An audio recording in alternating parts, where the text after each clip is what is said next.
أعوذ بالله من الشيطان الرجيم.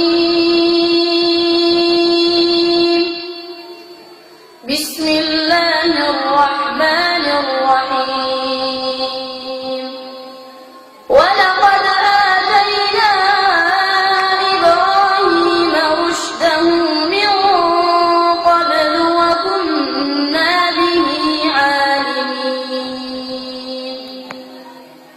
إذ قال لأبيه وقومه ما هذه التماثيل التي أنتم لها عاكفون؟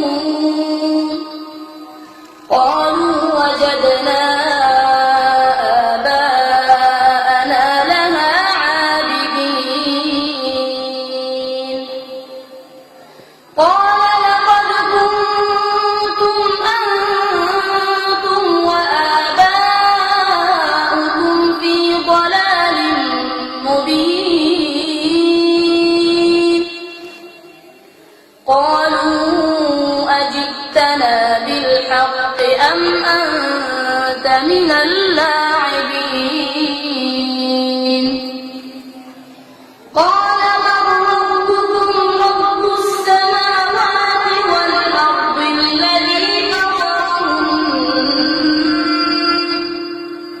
وأنا على ذلك من الشاهدين. وتالله لأكيدن أصنامكم بعد أن تولوا مدبرين.